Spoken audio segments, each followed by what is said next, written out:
All right, good afternoon, everybody. Good afternoon. Wow, the 9 a.m. team really came strong with that. I'm kind of shocked. I know it's after lunch. Can we try that again? Good afternoon, everybody.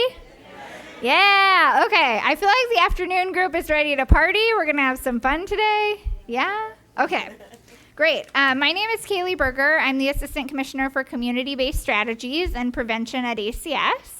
I am here because I was responsible for leading the RFP planning and writing process. And you are here because we've just issued a request for proposals about 2 weeks ago for our entire prevention services continuum. So ACS, as you might know, contracts out for about 200 programs citywide to help support families and children and avoid the removal of children into foster care.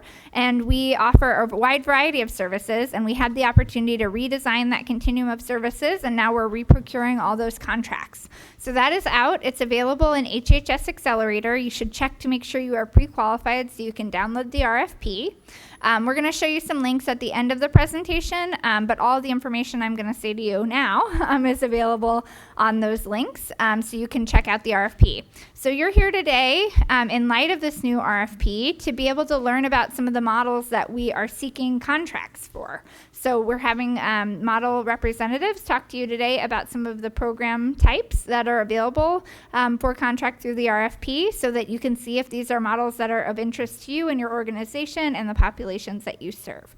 So this afternoon, you'll be hearing about multisystemic therapy and adaptations of multisystemic therapy, family treatment and rehabilitation, and special medical services. We had several other sessions earlier today, so this is wrapping up the day with our last models here. If you need information about those other models, we'll be sharing some links at the end to update you about that. So I hope you're in the right place. Welcome. We're happy to have you. And before we get into too much detail, I want to turn it over to our Deputy Commissioner, Dr. Jacqueline Martin. She's going to welcome you. She's been a tremendous champion of the work we've been doing to try to build a better system of services for children and families. So she's going to share with you the vision and welcome you here, and we'll get started. Dr. Martin. Thanks, Kaylee. Good afternoon, everyone.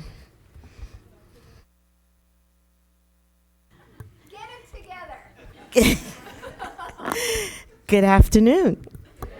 Thank you. So it is an exciting time in prevention services, and as you know, we've been working for the past year on developing a new RFP, as Kaylee mentioned, for prevention services. So with this RFP, we are seeking to build on our success in prevention services in New York City while modernizing the way that we meet the changing needs of families that we serve. ACS is committed to delivering child welfare services in a socially just and culturally competent manner, and our experience indicates that a community-based approach to services furthers these goals. The RFP is informed by over a year of research, which included extensive input from more than 300 stakeholders, including families, parent councils, all levels of prevention staff, subject matter experts, legal advocates, and clinicians. Over the past year, ACS conducted more than 50 focus groups and listening sessions and more than 100 expert interviews. In addition to literature reviews, jurisdictional scans, and comprehensive data analysis. So we've also received very robust feedback on the prevention services concept paper, which has been incorporated into the RFP. As many of you in this room knows, ACS leads the country in the implementation of evidence-based, evidence-informed, and promising practice prevention programs. Over the past 6 years, these research-based programs have demonstrated success in meeting ACS's goals of reducing the likelihood of a child entering foster care or experiencing abuse or neglect, often in a shorter time frame than traditional case management services. Through this procurement, ACS intends to expand the use of evidence-based and evidence-informed practice models. ACS is planning for compliance with the Federal Family First Prevention Services Act, federal legislation which was passed early in 2018 that contains new requirements for evidence-based and evidence-informed services. So we are building on the lessons learned from implementing evidence-based and promising practice models, and are encouraging our agencies who are interested in proposing to really think strategically about implementation. This includes readiness activities, fit between model and program, resources to sustain practice change. To support this work, ACS seeks to invest in programmatic supports necessary to sustain the high-quality implementation on a city-wide level and scale. Presenters will be sharing with you this afternoon the implementation support that is available for each model, and we look forward to ongoing collaboration with providers as we negotiate the contracts in the future. I'll turn it over to Kaylee now, who will give you some more details. Thank you.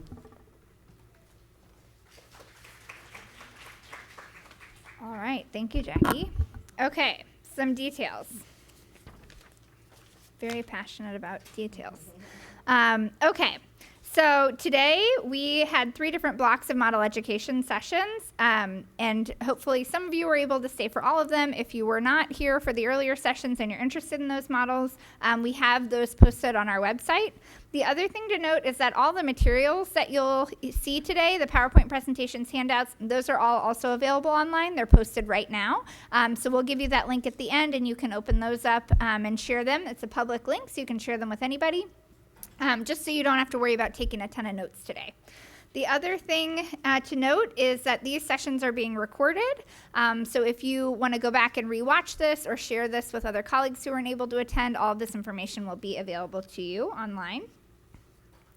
The way this will go is that each presenter has 25 minutes to talk about each model, and we've given them a lot of guidance in their presentation. So we received over 400 comments and questions to the concept paper about these models. We compiled all of those and created an outline for the presenters so that they made sure to be responsive to the questions that you've already surfaced. We did that because today you are not allowed to ask questions of the model developers. That's due to procurement rules, so this has to be kind of an information session.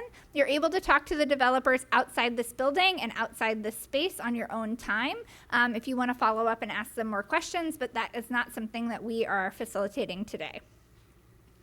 A couple of other reminders.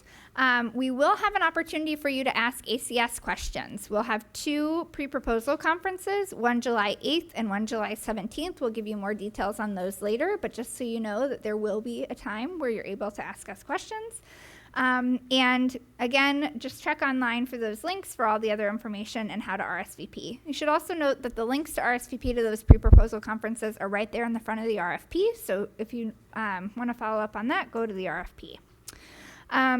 Lastly, just a note about how we are procuring these models. So something new that we're trying to do is to bring evidence-based programs citywide and bring them to scale. So the contracts will be for either borough-wide or citywide contracts, and you'll have to apply to serve an entire borough, or for MST-CAN and special medical, the entire city. So you can't just serve a small portion of, say, the Bronx or Brooklyn. You've got to serve the entire borough, and that goes for all the therapeutic and treatment models, with the exception of MST-CAN and special medical, which will require you to serve the entire city. So just to be very clear about that, and any other questions about the RFP you can send to our email box. All right, so who's ready to party? So it's going to be fascinating and fun, so buckle up. So we are starting today with multisystemic therapy adaptations, MST-SA and MST-PREV, and Dr. Molly Brunk, I'll invite her up, and she will be walking you through those 2 models in a combined presentation. So welcome, Dr. Brunk. Thank you. And let me get you sorted here.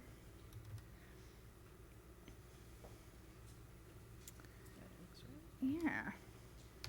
All right. Take it away. Good afternoon. I don't like that introduction of time to party. Somehow I don't see myself as a party animal, but I do have to tell you, I mean, high school was a long time ago, but in my senior superlative, I was voted best hostess. So, on that note, I'm also a researcher, so this is going to be a little more data heavy than maybe some of the other presentations that you've seen earlier. And for anyone who's been sticking it out for all 3 blocks, I really applaud you, and I hope you can benefit from what I have to offer today. My name is Molly Brunk, and I actually had the pleasure of working with Dr. Scott Hengler, who's the developer of multisystemic therapy in its early days, and published the first study looking at MST with a child abuse and neglect population. And back then, you know, we actually saw changes in the interactional patterns that were supporting the abusive and neglectful behavior, as well as your more common outcomes that you would see with standardized instruments. So we've known that MST can work for a very long time. And so what we have done, though, is that a number of adaptations have been developed to sort of fit a particular context or a special need of a client population. And today we're going to be talking about the MST adaptations that were implemented during the Teen Preventive Project. And since they all share a really common basis, I'm going to first talk about that so that you don't have to hear me talk about those things twice. And then we'll go into the specifics about the 2 adaptations that are currently part of this procurement. So the foundation of multisystemic therapy that really all the different adaptations use have to do with the theory of change and how we work. Some of the specifics around content, specific training materials, and that kind of thing might differ, but these basic things that I'm going to be going through in this first set of slides are the same. One of the other things about MST that folks learn is that we are very committed to research-based. So we're always evaluating the research to see, are there new interventions that would meet our standards that we might want to incorporate into MST? We want to make sure that we're not using techniques that don't have evidence of effectiveness. We use a standard service delivery structure that you'll hear about. The MSTI data system for decision support. Actually, currently, I'm the director of the MST Institute, and that is the nonprofit organization that sort of hosts the data system. We'll talk about that. And then finally, we have some standard quality assurance processes that include ongoing training and support and CQI monitoring. So what is MST? It's community-based and family-driven treatment for antisocial delinquent behavior in youth. Its focus is on empowering caregivers to solve the current and future problems. And another thing that I think is fairly unique about MST is that we really focus on the entire ecology around the child. It's not simply a child or family-focused treatment, but that we also want to identify issues that are going on in the other systems surrounding the youth and their family. I think you'll hear, I mean, I had an opportunity to sit and listen in early on some of the earlier presentations, and there's a lot of commonalities among these evidence-based, family-based models. I mean, it's clear that a lot of the same things are going to work regardless of treatment model, and that you as providers are going to be looking at these different models to say what's unique about them and what might be the fit with the population that we want to serve. And so clearly ACS also feels like there's not one model that's going to fit all. And so each borough should have multiple models that would be available depending on the needs of the client and the family. So hopefully you'll be able to pull out some nuggets of things that are different about MST and use those nuggets to decide if this is a model that your program wants to implement. We've been around a long time, and we've learned what it takes to implement the model successfully. And it takes a village. So we have a number of organizations that are involved in the implementation and support of MST.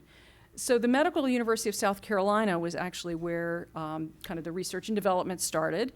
And Dr. Scott Hengler and Dr. Sonia Schoenwald were the folks that were doing a lot of the research on outcomes and on the effectiveness of implementation. They started getting lots and lots of requests for training. People wanted to do this model, and they're academics, and they don't want to have anything to do with that. So they developed the organization called MST Services, which is the umbrella entity that supports all the programs worldwide.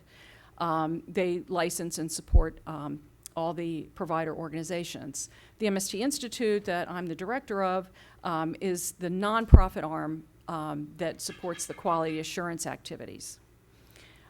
But in addition to those kind of two global entities, we have a lot of licensed and affiliated organizations. So we've learned that having local support on implementation is really critical, depending on where things are implemented. So the MST network partner organizations are the organizations who've been licensed to provide training. And so we actually have one of those organizations here in New York City, Children's Village, and there are two other organizations that have been providing the training and support for programs. So, if you have questions about which one, we can give you contact information for the training and support organizations that could be available to support your program, and you can then talk to them directly. But we all do it all the same way. So regardless of which training organization you work with, you'll get the same quality of support. Then, of course, there's the local provider organizations, and we couldn't get the outcomes without you guys. There's just a graphic of where we have implemented. I think our goal was to break 500 teams. We haven't quite gotten there, but we are definitely have learned a lot of lessons about what it's like to implement in different cultural contexts, and have been very successful in all these folks. We even broke the language barrier in Chile, so we have a nationwide implementation that's completely Spanish in Chile. So how does MST work? I'm going to be going through these key things about MST. First, the theoretical underpinnings. We really started developing MST based on some of the writings by Uri Bronfenbrenner on social ecological theory. And he talks about how children and adolescents live in a social ecology of interconnected systems, and that those systems can impact the behavior in indirect or direct ways, and that they can be in both directions. So, not only can a parent influence a child, but the child can have a huge influence on the parent. You might have, a family that it presents on intake with a very passive parent. And you think, well, they don't know how to parent. But in reality, if you go back in the history, you might find that at a younger age, this parent was very effective. But over time, as the youth got more violent and aggressive, the parent started backing off, and to the point where now they don't want to do anything. So, each individual family and client is a system that we have to learn about. And this is the graphic display of the social ecological model.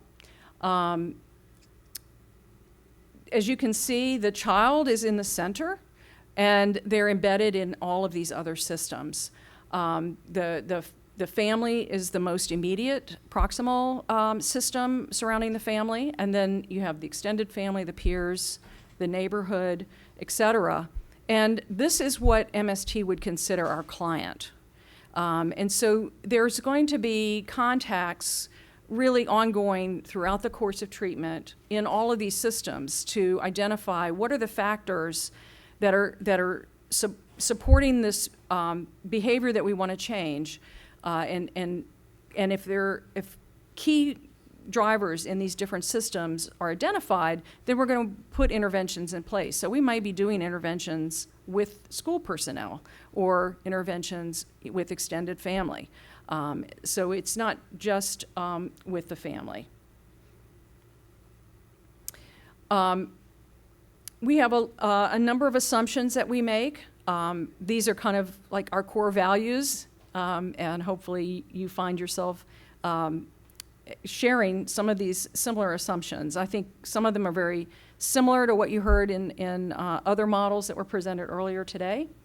The first one has to do with that the children's behavior is strongly influenced by their families, friends, and communities, and vice versa. We really see the families and the communities as the central and essential partners and collaborators in treatment. Similar to what you heard before, this is not about us telling the family what they need to do. We need to work with them to identify, what is it that they want to achieve, and how can we work with them to help them be the best that they can be. We do sincerely believe that caregivers and parents want the best for their children, and that they want them to grow up to be productive adults. Sometimes that belief can get buried in a lot of other stuff that gets built up, fears and, beliefs, maybe like some treatments might be more effective than others when we know that they're not. But we do believe that caregivers want the best, and we've been able to successfully lever those desires from parents to make changes. We also believe that families can live successfully without formal or mandated services. And we have seen this in all of those different places that we've implemented MST, that if you can, remove the barriers for the parent being effective, and you teach them how to be able to problem solve and to, make decisions in a productive way, they can actually function just fine without us in the room. We also have a belief that the professional treatment providers should be accountable for achieving outcomes. If we're not getting the outcomes that we want to see in the family, we're not blaming the family. We want to see what are we doing and what can we do different so that we can get those outcomes. And we've done a really good job of helping therapists and teams sort of evaluate themselves and kind of on the fly be able to self-correct and do more effective things. Finally, we again have a strong commitment to science and the belief that research provides valuable guidance. And so we try to stay up with the current trends to make sure that we are including additional treatment that has been proven to be effective. We also believe that change can occur quickly. This is our theory of change. It's just a graphic display of sort of what has been shown in a lot of years of literature on what are the predictors of antisocial behavior. We know that behavior is multi-determined, and these are the core systems that we find we really have to intervene with. One of the things that we know is that peers can be one of the strongest predictors of antisocial behavior. So hanging with antisocial peers is going to lead to engaging in antisocial behavior. But that actually intervening directly in the peer system is often beyond, what a therapist can do. So what we do is intervene through the family. And so by empowering the caregiver to understand how to make some changes in the child's peer system, we can then encourage that child to move in a more pro-social direction and get on a different developmental trajectory. So as you can see with the arrows, they're bidirectional. We see influences going back and forth. But that MST, the primary contact, is through the family. There are 9 principles that MST uses to design all their interventions and to evaluate our implementation. And it's these 9 principles that are used in our adherence measures. Excuse me a minute. So we have some standardized assessment tools to help us monitor adherence, and again, they all point back to these 9 principles. So the first one is finding the fit, and the primary purpose of this assessment, and this is sort of the core description of how we do assessments, is to understand how the behavior or the problem that's identified that we want to work on and how that fits within their broader systemic context. So what are the specific things that are happening in this family that are kind of maintaining that behavior so that we can identify where we can kind of target kind of laser focused in on the drivers that are more likely to have a big impact. As we know, with systems change, if you can start changing one thing, it can snowball and create change in the whole system. The second principle is to be positive and strength focused. Now, this doesn't mean we're Pollyanna and that we're only going to look at the bright side of things, but it does mean that, focusing on solutions and focusing on the family's strengths is a great way not only to engage, but then to use those strengths as levers for change. We know that, if you can you understand the family's culture and what's good about what's happening in their family and in their community, then by building on that and just tweaking the things that aren't working, it's going to lead to a much more success in sustainability because they're not having to learn a whole new thing, be a whole different family. They can hold on to the things that are really important and then change just a few things that are going to really make a difference with the specific things that we're targeting. Our third principle is to increase responsibility. And this really applies to everyone involved in the systems. So therapists start at the very beginning to identify all the key participants that are key players that might be important to include in treatment. And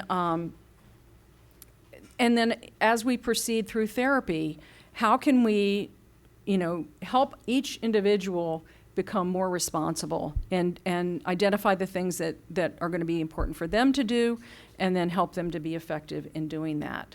And that also applies to the youth, obviously. So just really throughout the whole system. We're present-focused, action-oriented, and well-defined. So what this means is that we want to be very specific about the behaviors that we want to see, and to really stay in the present.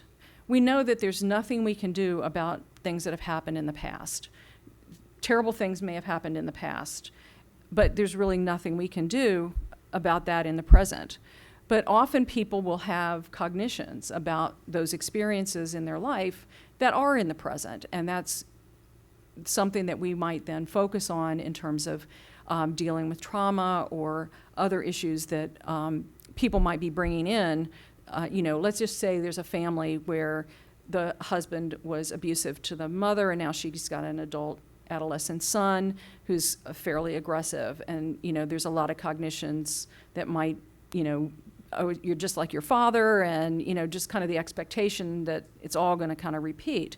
Well, we can intervene in that and help that parent change those cognitions and get a different interaction going that will then be able to be sustained.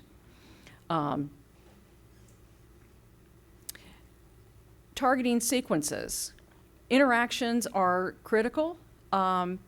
We feel like the interactions that maintain behavior are the things that we really want to change. And so therapists are trained to really identify sequences with a lot of detail, and then really work to identify how we can change those sequences. We want interventions to be developmentally appropriate. It's very important for us to help families have successful experiences. They have had years and years and years of unsuccessful experiences. And so having interventions that don't kind of overreach and require participants to do things they aren't going to be successful at is just going to be a recipe for failure. So breaking things down to be at exactly where the caregiver or the youth is at, and then having them do that is very important. And you know, we do know that there are a number of caregivers who might have some cognitive limitations that get referred for MST. And those are the kinds of things, and we have to design the intervention and bring in supports from the extended family to really provide the appropriate interventions. Our seventh principle is continuous effort. We don't want to be just talk therapy. We want to help people do things differently. And with those different experiences, they can learn new ways of kind of interacting with people, and new habits can form. And so we'll, at the end of a session, let's say, they might have practiced something they're going to be doing, and there'll be something that the family, the different participants have a clear plan as to what they're going to be doing differently in the next couple of days. And we're going to talk about that with the family and monitor how that happens, which is principle number 8, evaluation and accountability. So we need to have those specific plans so that we know if they were carried out, and if they weren't carried out, you know, what got in the way, and what do we need to do to change so that we can get the interactions that are going to support the child and the family moving in a positive way. The 9th principle is generalization. And so we believe, you know, that we want to build interventions that are going to ultimately be implemented without us, with the family. They're going to learn things that they can do on their own. And we know that long-term maintenance of changes is going to require the systems that are surrounding this client to be involved. And so having caregivers that are empowered to address the family members' needs across the multiple systems is going to lead to the best, most sustainable change. This is a graph of our clinical decision-making process. And this is what we call the do loop, or the MST analytical process. And this is something that we teach our therapists to do. And when they do this well, they really can pretty much tackle anything. And from all the different adaptations that we have, you know, they all use the same analytical process, and we're finding, you know, it doesn't matter what the treatment problem is, that we can find a way to resolve it. So just briefly, a referral behavior is identified, and the therapist would then meet with the family and any of the other key participants. So in a child welfare context, obviously there's going to be somebody from ACS who might have some goals for this family, and so we want to know what those are at the front end. What are the desired outcomes of everybody? We might find that those outcomes don't always agree, but then there's work to really get consensus around what are the overarching goals, what is the ultimate outcomes that we want for this family in this system. So once those consensus is reached, then we have the overarching goals.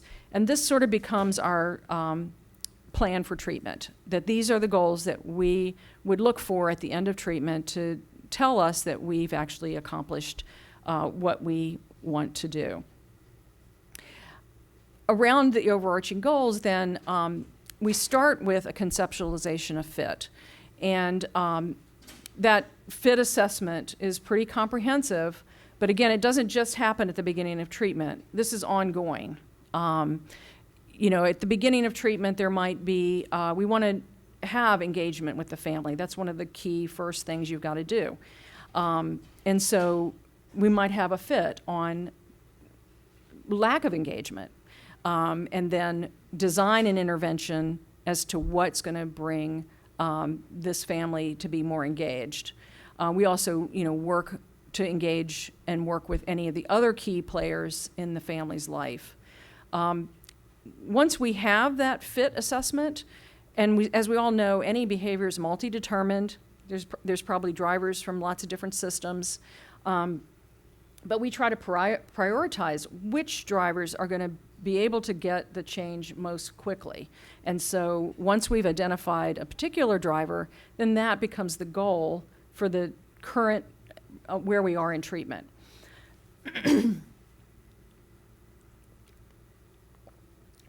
From that, intermediary goals are set, and then plans are developed to specifically address those goals.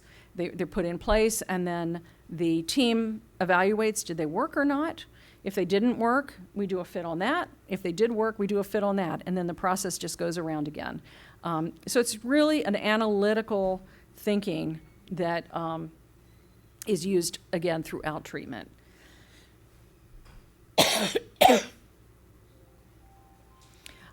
I mentioned earlier that we only like to include interventions that have an evidence-based, and so this is the list of the common interventions that we use in MST. We use behavior therapy, parent management training, cognitive behavior therapy, the pragmatic family therapies, so we actually draw a lot on structural family and strategic family therapy. And then for those disorders where treatment with medication might be appropriate and has an evidence base, we would then also include pharmacological interventions. The service delivery structure, because we tend to get families who have multiple needs in multiple systems, and they tend to be fairly challenging families, then we have our teams on call 24/7. And therapists need to be comfortable with non-traditional hours, because we also want to do whatever it takes to engage families to help them reach their goals. And if you've got a parent who is working 2 jobs, and the only time they could really meet the therapist would be like a Saturday morning, then the therapists have to be comfortable doing that.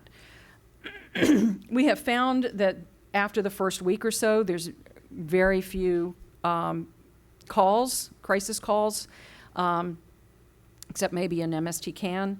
And so it isn't really that 24/7, but we do have coverage. Then we always deliver the services in the home or the community to make access really easy for the families. And our goal is to have contact with the family 2 to 4 times a week on average.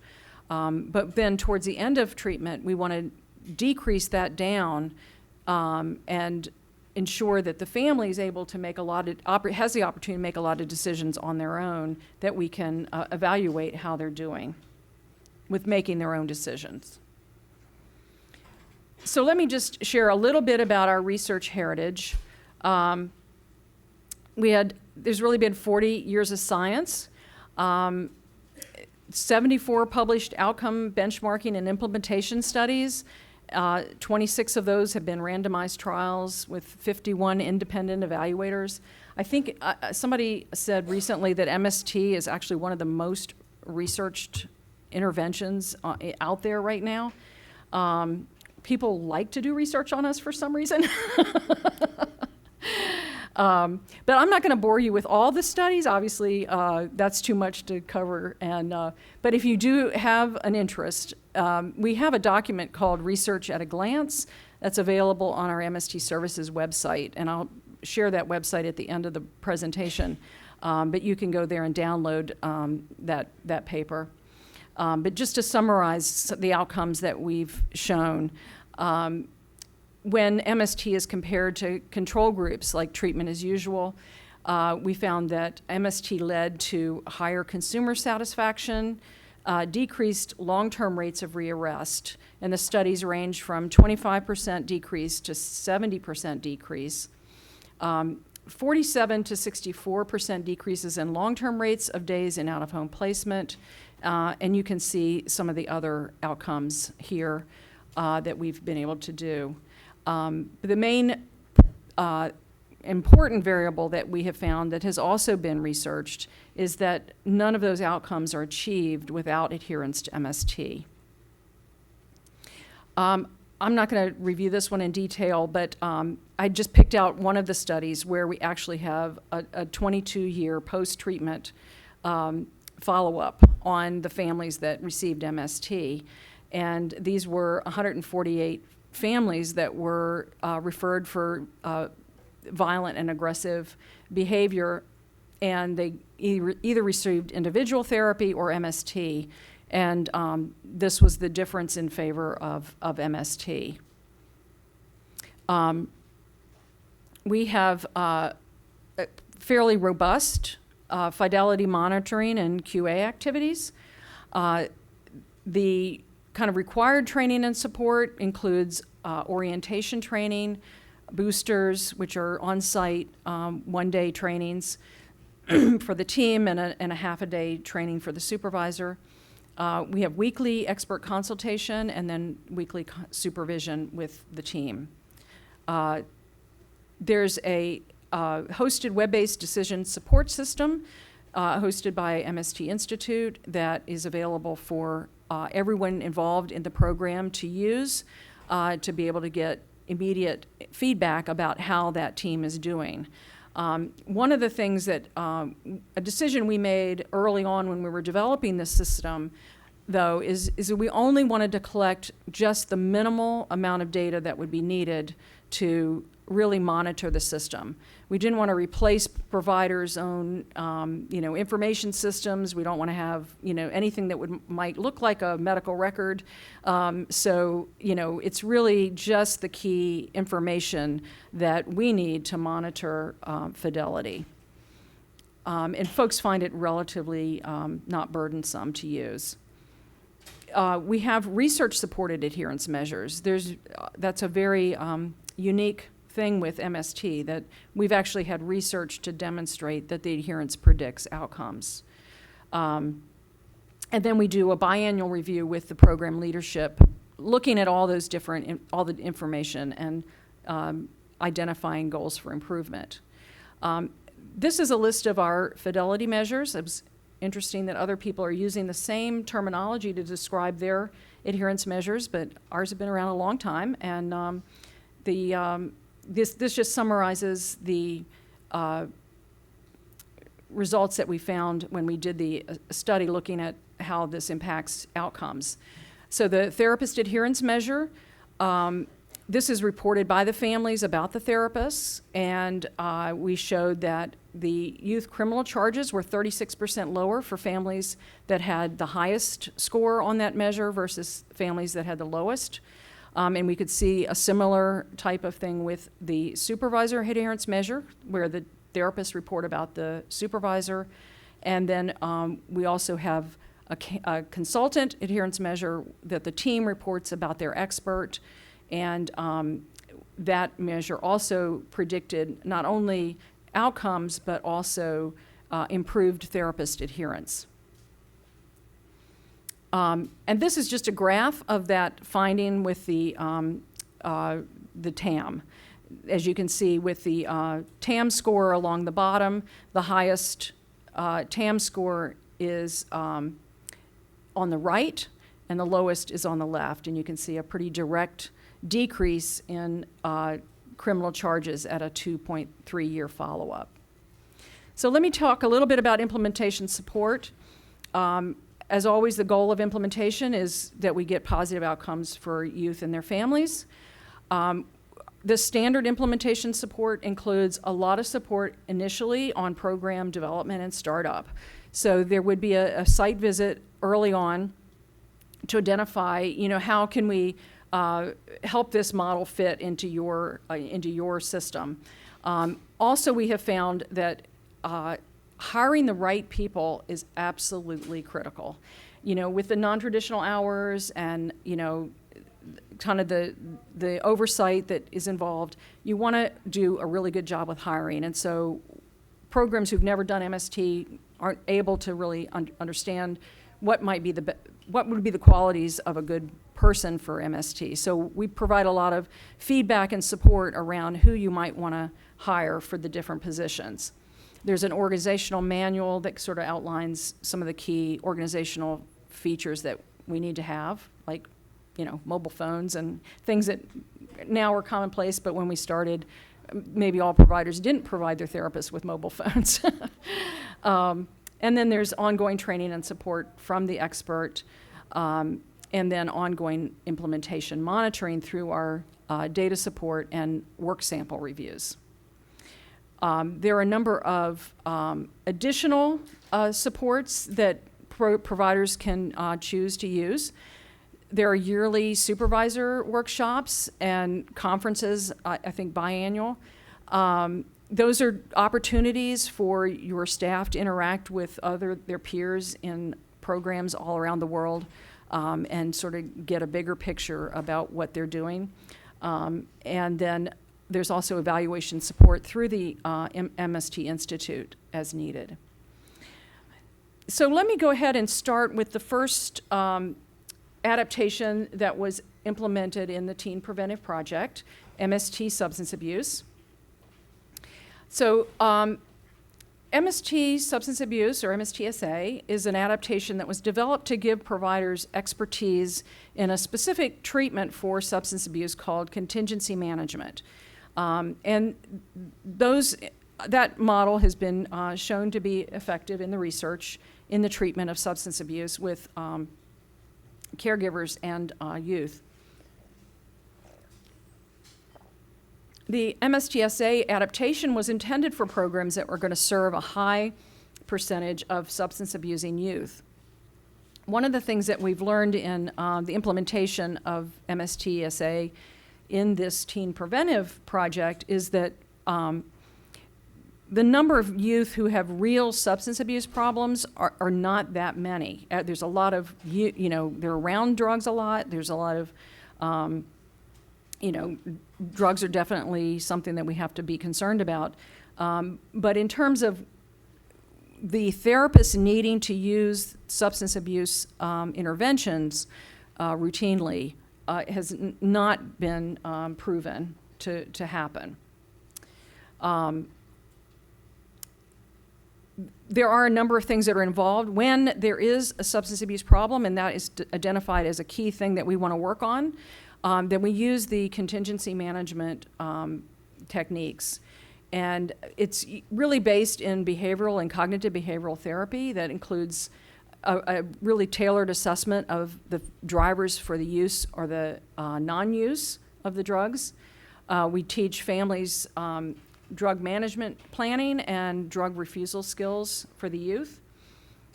They use a point and level system and a drug testing protocol that is used primarily by caregivers. And that's actually something that probably gets used quite a lot in all of the MST models to support parents in being able to actually verify whether drugs are a problem for their child or not. In the ACS project, this was the description of our target population. youth with delinquent or challenging behaviors, including substance abuse, and families with a high level of conflict. You can see our exclusionary criteria here. But the key one, obviously, we can't do MST with a youth who's living independently or doesn't have a caregiver willing to participate in treatment. Some of the substance abuse results that have been in the literature, there was one study that, we've had multiple studies, but this is just one that I'm going to share, with a randomized trial of substance abuse in independent offenders. We found that we had a very high retention rate in treatment. Only 98% of the families completed treatment. We also had a greater post-treatment reduction in MST compared to the control treatment. And we had a significant increase in the school attendance with these youth. In looking at all the research with MST, we came to the conclusion that integrating contingency management with MST has definitely enhanced the effectiveness of MST in treating youth substance abuse. But that actually, while the improvements are there, they were not necessarily statistically significant. So what we ended up doing is just integrating training and contingency management into all MST programs. So now, really, MST, MST-SA, MST Prevention, which I'm going to talk about in a minute, MST-CAN, we all use these strategies when substance abuse is identified as a primary thing that we want to target.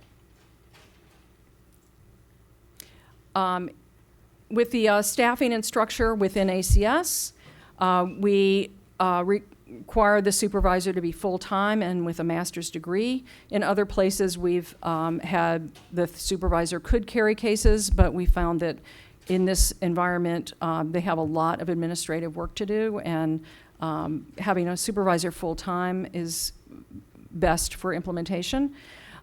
Teams include 3 to 4 therapists who also have master's degree, and they carry a caseload of 4 to 6 cases. In New York City, there has been some case aid resources made available to the providers, but that's not part of the model. And so if someone is to apply for MST-SA and they want to use a case aid position, it needs to be approved by MST Services on a case-by-case basis. Our typical treatment length for MST-SA is 3 to 5 months. These are our standard training requirements. I've mentioned them earlier. And all of these are offered regularly in New York City. One of our network partners, Children's Village, is actually based here in New York City, and they provide a lot of this training. So now let me go into MST Prevention. And this is actually a model that is actually homegrown here. So this kind of developed out of our lessons learned for implementing MST-SA in this context with prevention services. So it has been specifically designed to meet the needs of a child welfare preventive service system like ACS. The objectives for making these changes were, so if you think about MST and MST-SA has primarily been implemented in a juvenile justice environment. And so there are some differences in the social ecology of the treatment providers. So the treatment providers are operating in a system that's different. And so we felt like we needed to make some accommodations to treatment, to the system that providers are operating in. And so we wanted to target the same families that would have been referred to MST-SA, but we wanted to address some of the areas of low alignment between MST-SA and the system. And so some of these additional practices were implemented and then evaluated to assess whether they could actually improve the practice. And we had one provider here in New York City that agreed to help us use them as a petri dish, and they were true collaborators in the development and design of the adaptation. So some of the implementation challenges with MST-SA were kind of really identified as differences in the context between child welfare and juvenile justice. So one of the things in child welfare is there are requirements related to all the children in the home and not just the target youth. And our training materials and everything with SA is all about the target youth who has been identified in the juvenile justice system as the problem. And as you know, the family there might be problems in the whole family in a child welfare system. So we needed to be able to accommodate those requirements. The focus of the system is really on child safety and well-being as opposed to a priority on community safety. And so really looking at how to incorporate those desires into the model. And then there's also a high level of monitoring against ACS standards to ensure that all the safety issues are met. And what we found is that it can really result in a longer length of treatment. And we got tired of the pushback around, this child needs to be in treatment longer. And we're like, in SA, it needs to be ended now. So the MST Prevention has a longer anticipated length of stay. MST Prevention target population, with the exception of reducing the age range, it's pretty much the same. We do feel like younger children are now exhibiting some of the problems that we used to only see in adolescence. So if it's a multi-problem child, then we think they're appropriate for MST 10 years and older. So moving towards a more specific treatment for child welfare prevention services, we wanted to, just build on what we already know works and then see what additional things we might want to add. And so we added some additional therapeutic techniques related to motivation enhancement and skill building with caregivers to decrease their increase their interpersonal effectiveness and impulse control, and decrease their emotional dysregulation. We wanted to have a higher sense of urgency regarding child safety concerns, driven by weekly and long-term goals, and then to have a standardized assessment of child well-being. So we had this one pilot project, and we compared that one team to all the other SA teams that were currently operating. And this is a graph of the outcomes on the key MST outcomes that are assessed through the Institute, with MST Prevention being orange and SA being blue. And so you can see that MST Prevention performed at least as well as MST-SA. And on top of that, no families were closed due to lack of engagement, whereas in the MST-SA teams, they had a 7% number of families closed due to lack of engagement. On the measure of child well-being, we saw significant improvement in total difficulties as well as pro-social. And we had another feature with the team is really incorporating casework in the team and not having that outsourced, and not having the therapist have to do everything. We found that really there's a lot of needs in these families, and having somebody dedicated on the team to support families with getting connected with, English as a second language, or, housing, different things that can become barriers to treatment progress. And so having somebody on the team that works with the team to focus on that. And this is a slide you can look at on the website with the outcomes in that area.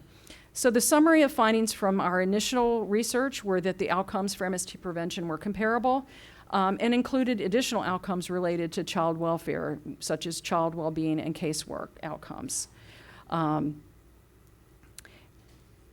The staffing and structure, again, pretty much the same as MST-SA with the exception of the family support caseworker at the bachelor's level. There's a description of casework activity differences, the training requirements, and contact information here on the last slide. Thank y'all.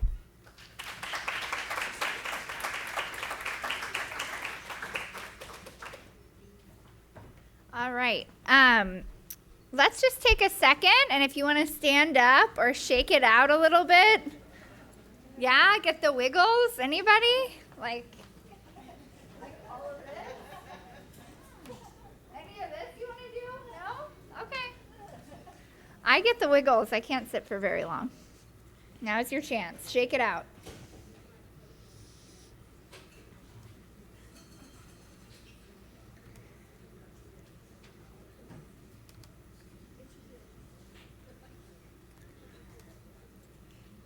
All right. Our next presentation is another multisystemic therapy adaptation for child abuse and neglect. So let's welcome Joanne Penman to present on MST-CAN.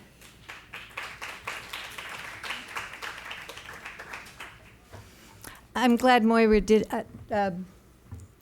Kaylee did that. I was thinking about having you get up and do the hokey pokey, which is something we sometimes do in MST-CAN.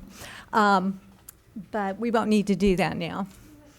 So I'd like to talk a little bit about the development of MST-CAN. It is a treatment model that was developed specifically for physical abuse and neglect in children, and it focuses on serious, complex cases of child abuse and neglect. And Cindy Swenson at the Medical University of South Carolina is the person who did the research and development for MST-CAN. Molly did a lot of my work for this presentation, and I really appreciate that. And so I won't go over it again, but as you can imagine, our theoretical basis for MST-CAN is the social, ecological, family systems. We follow those 9 principles and the analytic process, and we view the family as a major agent for change and work in the entire ecology. And again, I'll talk some about some of the research-supported treatments we use in MST-CAN. We follow the same service model that MST does, and our treatment delivery is very similar. Our services are in the home and places convenient to the family. We want to deliver it at a time that's convenient for the family, so many of our sessions are in the evenings, sometimes on weekends, whenever it is the family needs for us to be available. And we are available 24/7, and at times it has been necessary for us to go out when there's been a crisis in the family or to manage it over the phone in situations where it may not have been safe for us to go out. We support families in the court processes that occur around the child abuse and neglect, that requires them to go into court, and we also support them in meetings with, and support ACS in meetings with the family. We can provide services. Some of our children are in care at the time treatment starts. We will provide services in the foster home as a way to get things, make a good transition between the foster family and the biological family home. At times when we have had to have children placed because we could not keep them safe in their own, with their own families, we have provided some transition services from the family to the foster home. Engagement and assessment has been talked about a lot today because it really is critically important. And with MST-CAN, we really work hard with engaging families. We know that we're going in and we're focusing on the behavior of the parent in MST-CAN, and that can be really hard for the parent in that situation. And so we really want to go in. We want to spend time understanding the culture in this family, their traditions, their community, who are their ecological supports, either in the family or in the community, and who among those people are going to be involved in treatment. So if there's a grandmother or an aunt or a next door neighbor that's really important to this family, that really can provide good support, we will include those people in our treatment. And our relationship with child protection is really important for us. We want to work together and support the needs of child protection as we are also helping the family and supporting them and improving the interactions, in some cases, between child protection and the family. One of the things that we really want to get a good understanding of in MST-CAN are the problems, the behaviors that brought the family into treatment. But we also want to look at the strengths in that system. We believe that all families have strengths, and that those are what we are going to need to use to leverage, to provide, to begin to work together with the family to develop interventions together. We also have the ability and treatment included in our program to provide treatment for substance misuse for parents, as well as we would use the SA materials for children if those children have a substance misuse problem, but we have our own separate substance misuse treatment for adults, as well as being able to treat trauma in adults and children. We know that for many parents, one of the contributing factors for child abuse and neglect can be past trauma, and also substance misuse, and those usually co-occur pretty closely together. We do a functional assessment of the incident of child abuse or neglect that brought the family into treatment, and we are always trying to, Molly talked about understanding the fit. We are always trying to understand the factors for each family that contribute to the abuse or neglect, because we find that it's very different from family to family. And unless we have a clear picture, it's hard for us then to really we need to have that clear picture to make sure that we have a good understanding of what is happening in the family. So all of our families in MST-CAN receive an ongoing safety assessment and planning. We start with that safety assessment. We really want to do everything we can to keep everyone in the family safe. And we start with a safety plan in our first session. It may build on the one that child protection has already done.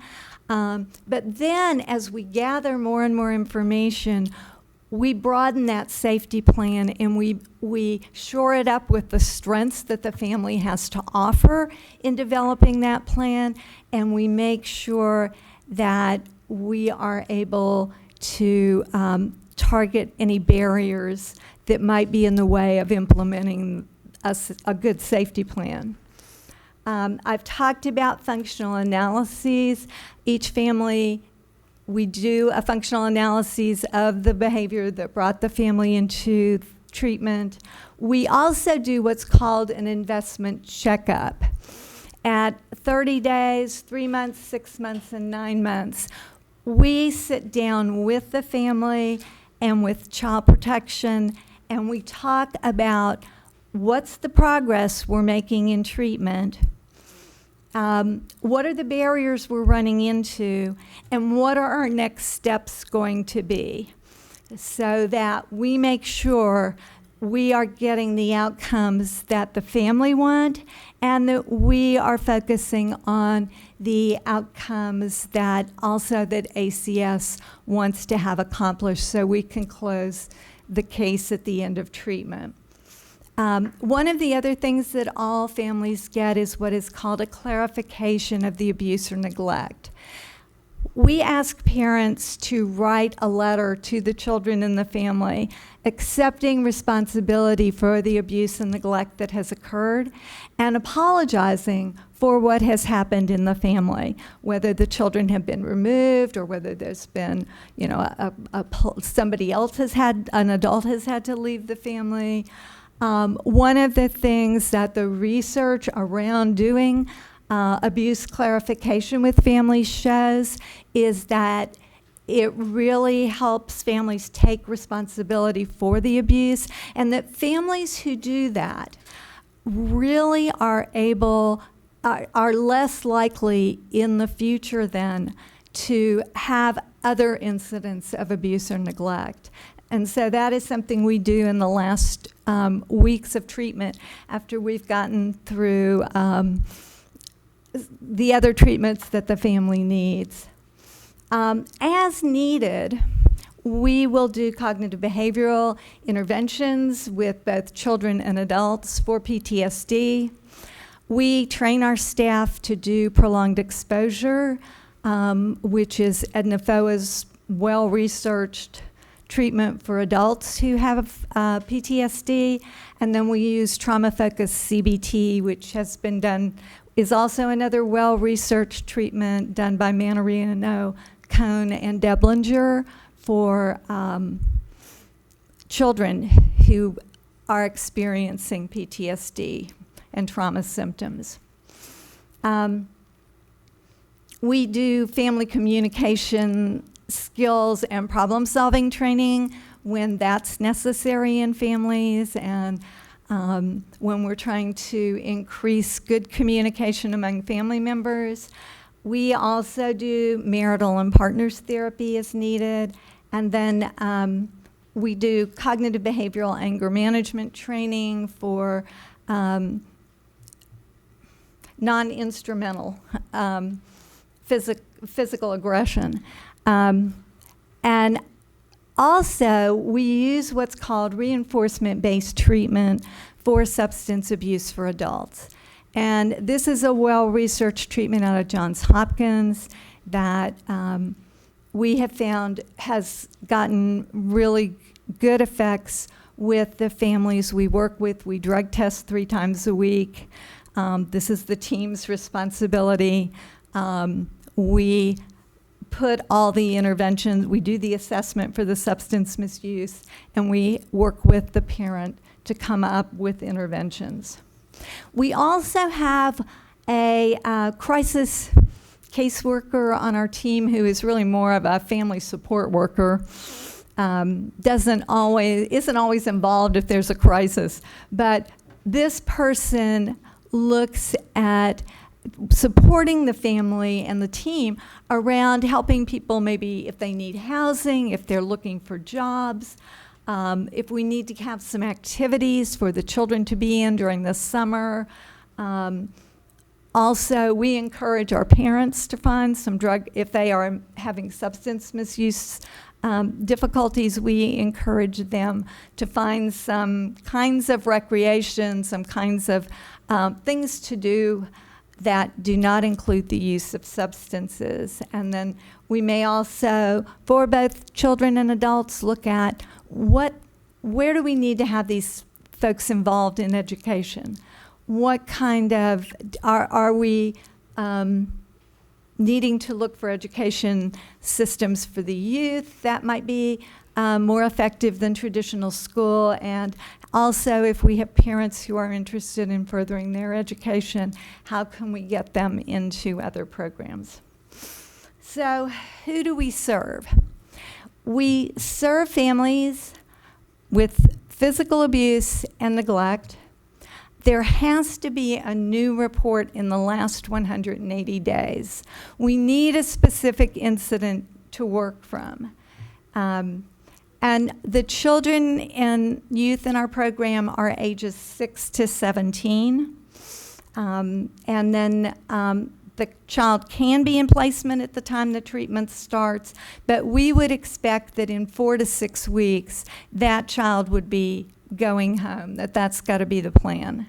And we take families that have been involved with child protection for many years. So, if it's been 15 or 20 years and they're still in that child protection system, those are the deep end families, and those are the families we like to work with. Who we do not serve. So we don't serve children where there's no plan to send that child home. So we have, or young people who live independently, don't have a parent, or if there's been an unsubstantiated report of maltreatment. We also don't take active sexual abuse cases. We don't take kids who are currently homicidal, suicidal, or psychotic. We are not a substitution for hospitalization. And so we will take those children once they're stabilized. But if psychiatric care is the most pressing need, then we are not the right place to shop. And so we also do not take young people who have committed sexual offenses or adults where there's ongoing current sexual abuse in the family. We do take children who have been sexually abused, and certainly much of our trauma treatment, both for adults and children, are done with, many times the trauma has been past child sexual abuse. We also don't take children with pervasive developmental disorders unless they are highly functioning. We need to have a child who can have some communication, some social interaction, due to the nature of our interventions. And we do take cases of domestic violence unless they fall under the following categories, and that is if it occurs in the absence of physical abuse or neglect for the child. So if there's domestic violence going on in the home, usually there are other things, but if they cannot be identified or defined, we can't take those cases. Also, in terms of partner violence, where it's very coercive and where it's unsafe for us, either for the family or for the therapist to be in the home, we cannot manage those cases. So I'd like to talk a little bit about the outcomes we've got. And I want to do that in terms of looking at what are the goals of MST-CAN. And first and foremost, we want to keep families together. We want to keep them together safely. So we want to prevent re-abuse and neglect from occurring.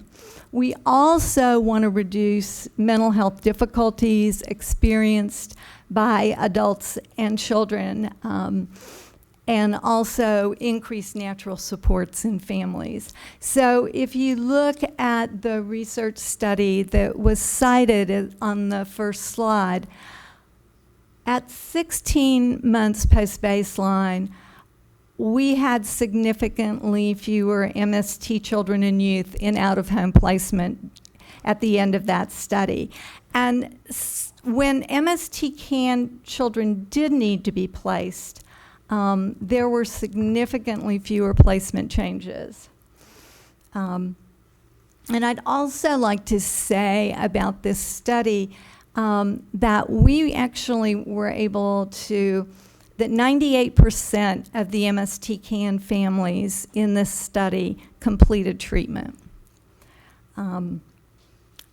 At 16 months post-baseline in terms of re-abuse and neglect, we saw reductions in both with parent and youth report in minor assault, severe assault, psychological aggression, and neglectful parenting.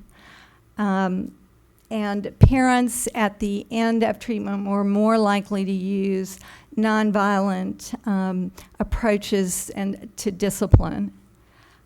And that was both by parent and youth report. We also had fewer MST-CAN children experienced an incident of abuse or neglect during the study, and fewer caregivers also reported fewer incidents of re-abuse. And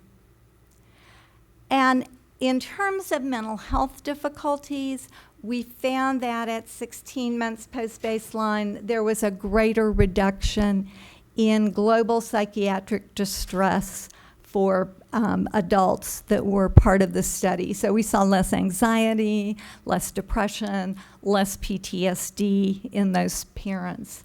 And the same was true for children. We had parents who were reporting less internalizing symptoms in children and less behavior problems and behaviors related to PTSD. The youth reported having less PTSD symptoms and less dissociative symptoms that were related to their PTSD. We also were able to increase social supports for the families in this study and saw greater increases in appraisal and total support and belonging support. I'd like to look for a minute at the data that we have for, whoa, I should have brought a, yeah, there we go. So it's very small on my computer, but these are some of the outcomes we've had in New York City since 2014. We have served 360 families. 307 of those families completed treatment. And so 92% of the youth in those 307 families that completed treatment were at home at the end of the treatment period. 85% of those children were in school. 94% had no new arrests, and we do have some children who are involved in the criminal justice system in our program. We did have 74%, well, there were 74% of our families where abuse and neglect did not reoccur during treatment. But we also did have families where it did reoccur that we really were not happy with. And I just want to say that I think one of the things we discovered in really trying to look at these reports and where they were coming from, the majority of these reports came from the family to the social worker. I mean, they basically, or the therapist, they let the therapist know because of the engagement we have with the family. So if something had occurred, the family might say to the therapist, you know, I slapped my child last night. I shouldn't have done that, I know, but here's what happened. One of the things that allows us to do is to go in and look at, okay, we've sort of had a relapse here. We're going to look at what has happened. We're going to look at where our safety planning broke down, and we're going to put other things in place to rectify this situation. One of the things we also found was that when an incident of abuse or neglect did occur, it was usually much less severe than the abuse or neglect that brought the family into treatment. I will also say that 92% of our family members were not rearrested, and we have a lot of our parents tend to be involved with the criminal justice system. So one of the things we try to do is to make sure that we reduce that also. Our average length of treatment has been about 257 days, and so this is some of the data. We have had good adherence here in New York, and the providers here, New York Foundling, Jewish Board, and Children's Aid Society have worked really hard to implement this program well. Our staffing requirements, we have either a full-time PhD or master's level supervisor who does not carry cases, 3 master's level therapists, and then a bachelor's level crisis caseworker. And we have a psychiatrist dedicated to the team 1 day a week. Our caseload is 4 cases at a time because we do a lot, and we treat all the members of the family, whether they're the identified client or not. So we might have one child who has been traumatized. Well, we might have the identified child traumatized, but there are other children in the family who have been traumatized, and we would treat them also. So that's.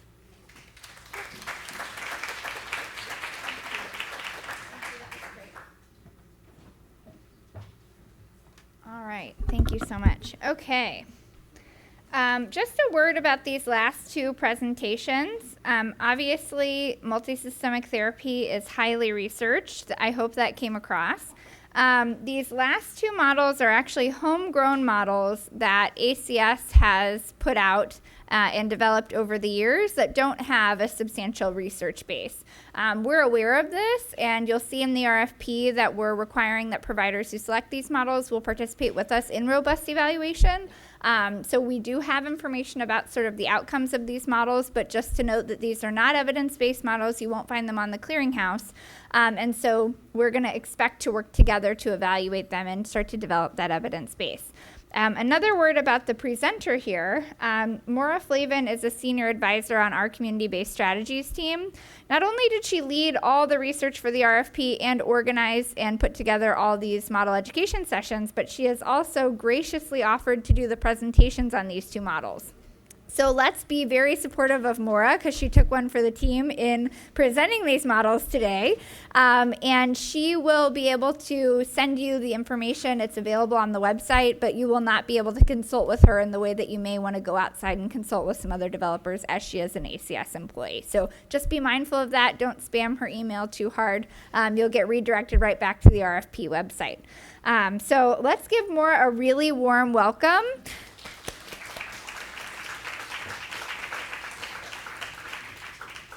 And we'll start with family treatment rehabilitation. Thank you for all of that.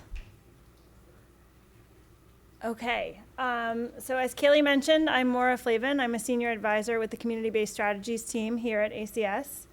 And I've been tasked with talking through the family treatment and rehabilitation model. Sorry, just one second. Technical difficulties. Oh, my notes are not coming through.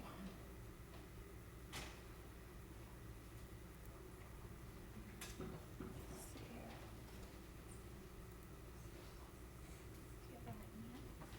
Yeah, thank you. All right, let's see.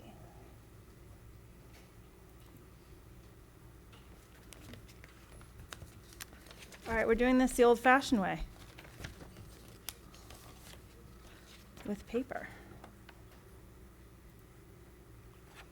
Okay.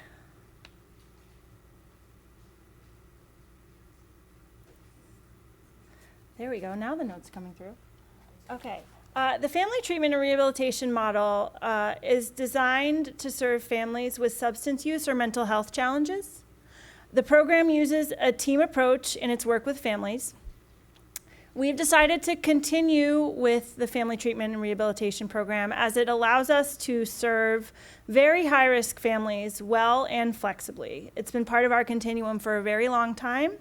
And as Kaylee mentioned, we'll be launching an evaluation of the model, and we'll expect providers to work with us in partnership on that. So who does the FTR serve? As I mentioned, FTR serves families with substance use and/or mental health challenges. The concern can be with the parent or with the youth, which is an important distinction. I think providers will see families with a range of different concerns. The model serves children birth to age 18 up to 21 if exiting foster care. Here are the core components of the family treatment rehabilitation model. I'll touch on each of these. Over the past several years, we've refined the design of the FTR model to include several different components. The model provides a degree of flexibility to meet the needs of high-risk families, but with that comes a need for structures to ensure strong decision-making with families. So each of these components is in service of that goal. I know that my slides are a little bit wordy, so they'll be available to you, as Kaylee mentioned, on the website. So in the FTR model, there's a phase-based approach to casework contacts. Families receive more frequent visits in the initial phase of the case, or when there are very young children in the home, or when there are safety and risk factors present that warrant more frequent contact. In the baseline phase, the family has achieved a baseline level of sobriety or stability. For example, negative drug testing, engagement in treatment, substance use or mental health treatment, compliance with medication as appropriate. In the stabilization phase, families have made progress toward a goal or their goals, and the case is moving towards closure. Important to note that if there is a relapse, the contacts will increase to the initial phase requirements until the family stabilizes again. And we have a team approach to contacts, offering flexibility such that the supportive or specialized staff may make some of the contacts, but if they do not make the visits, the case planners are responsible for the total number of contacts. Okay, and some information on supervisory reviews. So strong decision-making is part of the FTR model, as it is in all work in child welfare.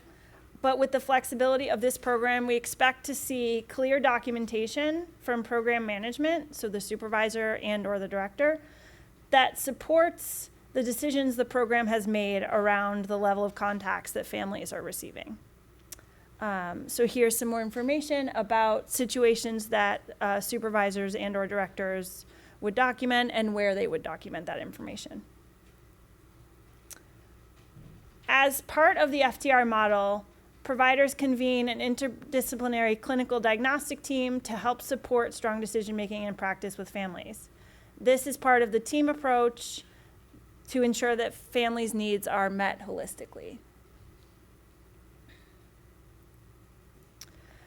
So this slide outlines some of the activities that the clinical diagnostic team is involved in to assess needs, inform treatment planning, consult around phase changes, when there are safety and risk concerns, perhaps in preparation for a family team conference, addressing engagement challenges or lack of progress.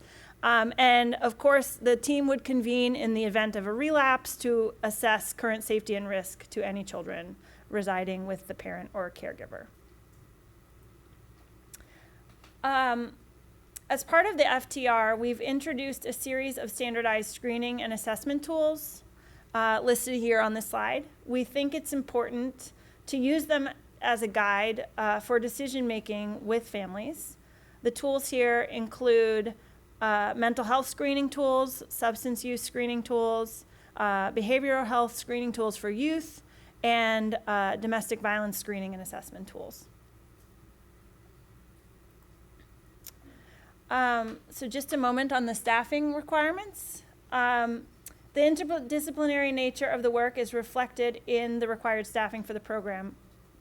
We want the providers to have the resources they need to serve families with substance use, mental health concerns.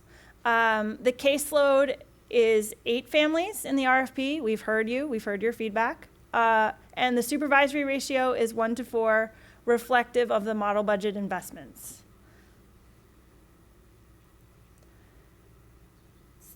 Training requirements. FTR staff are required to participate in ACS core training and should have an understanding of the populations that FTR serves. Staff should be trained in topics relevant to mental health, substance use, trauma, the use of standardized assessment tools. Of course, providers should assess the needs of their staff and develop training plans that meet these needs.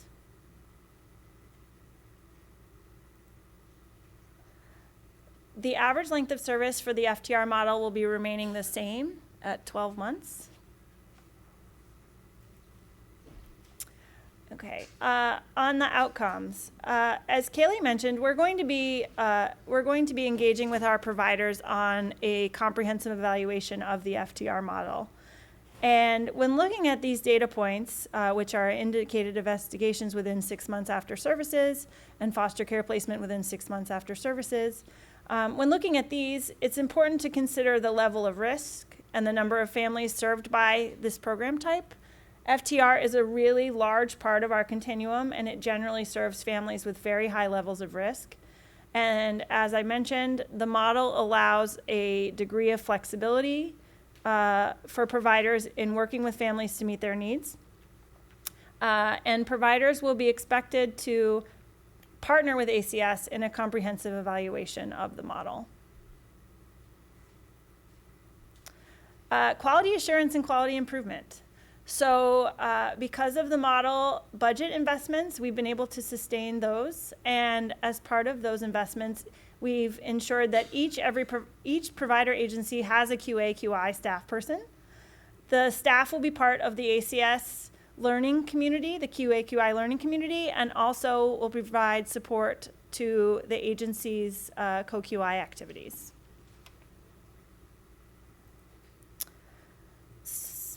Specifically for FTR, the QA/QI staff will be critical in helping to develop and refine systems to track casework contacts, documentation, and protocols for the clinical diagnostic team.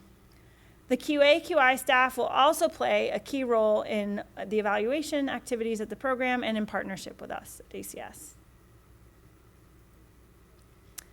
A note on implementation support. We have a lot of resources at ACS available to support implementation in addition to the provider's own experience and expertise. Here are a few of those. We have the program officer in the Division of Prevention Services, which is a new contract management structure. So more to come on that. And the best practice coaches in the Office of Prevention Technical Assistance and the Clinical Consultation Program in the Division of Child Protection.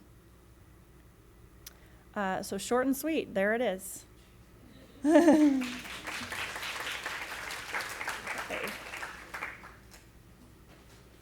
All right. Still me, I'm up for special medical. Let's see. Still me. All right.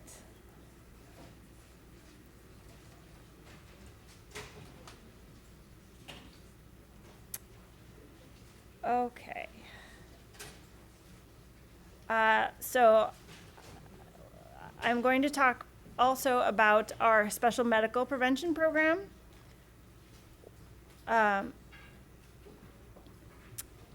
This model, and then let's let the people walk. This model was developed to serve families in which a parent or a child has a serious medical need that places the child at imminent risk of foster care placement. This is a population with a very unique set of needs, and we know this can be challenging. We've made some additional investments in the program through this RFP, which I'll be discussing, and we will be engaging providers in a program redesign of the model, as Kaylee mentioned in her introduction. So who does special medical serve? Special medical serves families in which a parent or a child has special medical needs. And this may include families in which a child has a special medical need and is ready for discharge from the hospital, and the family needs assistance to prepare for the child's return. Or it may include families in which a parent is suffering from a progressively chronic or terminal illness and in need of early permanency planning for the children. And again, the age range is children birth to 18 up to 21 if exiting foster care. Let's see. Here are the core components from the special medical prevention program. And as I mentioned, we've made some investments in the program, and we'll be working in partnership with the providers to refine the program design and evaluate the model. Okay. Again, I know there's a lot of text on this slide, so please go to the website and download the materials and really spend some time, take a look at them. Providers are expected to maintain more frequent contact with families initially as they're getting to know them and conducting their initial assessments. This includes contact by the case planner, the nurse, the case aide, and if the specialized or supportive staff do not make the required visits, the case planners are responsible for all the contacts. Just a note, we are expecting to see at least one home visit by the nurse in the first month. And we have added resources to ensure that each program has 2 nurses on staff. When the provider has assessed that the family has stabilized and has achieved some progress toward goals, the case planner will make at least 2 contacts during the month, including 1 home visit. And then based on the family's assessed needs, the nurse, case aide, and other members of the team will conduct visits as necessary. Again, if the specialized or supportive staff do not make the required contacts, the case planners are responsible for all the contacts. And progress notes must clearly reflect the phase that the family is in, resulting in the level of casework contacts. Providers would want to ask themselves some questions around decision-making for these families, with these families, such as, is the family connected to services? Does the family have a support system? Does the family know how to access that support system? Questions like that would guide the decision-making towards reducing the contacts. As part of the special medical program, providers convene an interdisciplinary team to help support strong decision-making in practice with families. The team will consult on cases early on families' engagement in the program, and if there are any safety and risk concerns, and prior to ending services.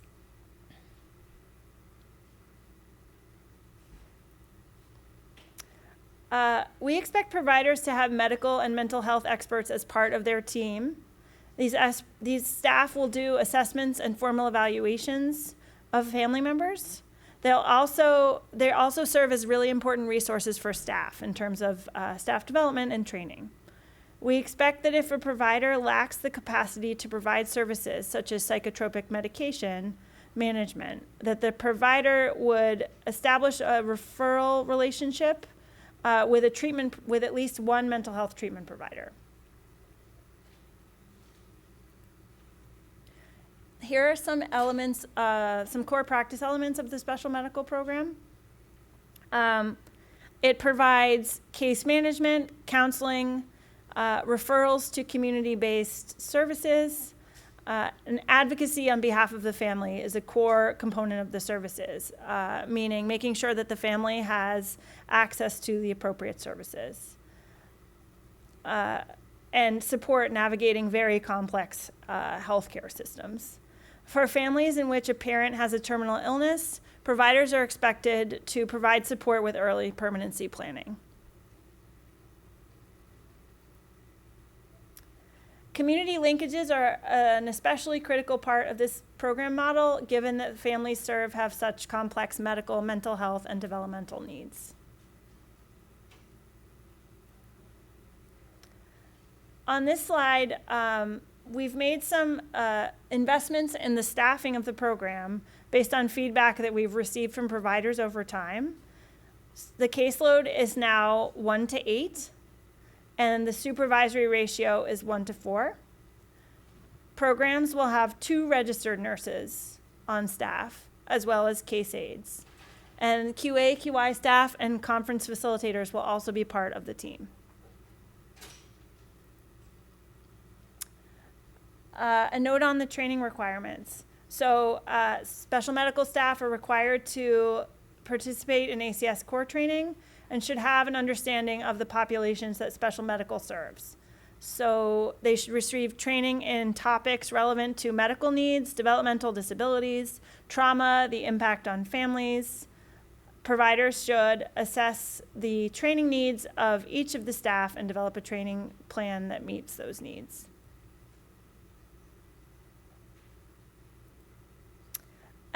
Again, the average length of service for the special medical program is remaining at 12 months. For those of you who are just here, you saw this slide. But again, when looking at this slide, it's important to consider the level of risk and the number of families served by the program type. The special medical is a very unique program given the target population.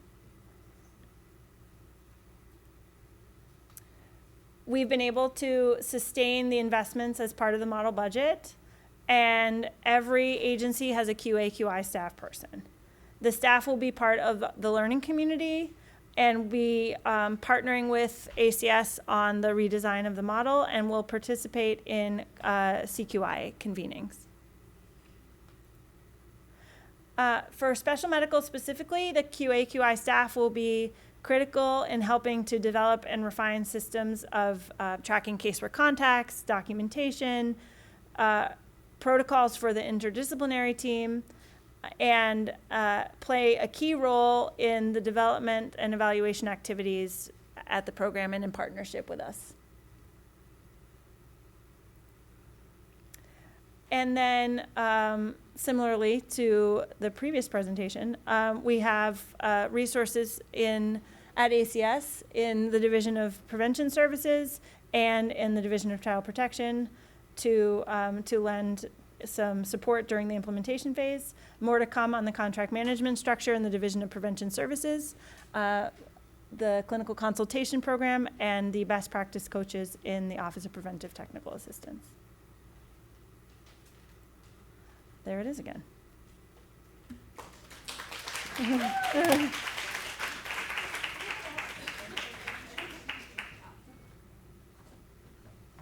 Okay, I think we're doing really impressively on time. I'd just like to put that out there. So we're just going to get to some announcements, and then we'll get you on out of here.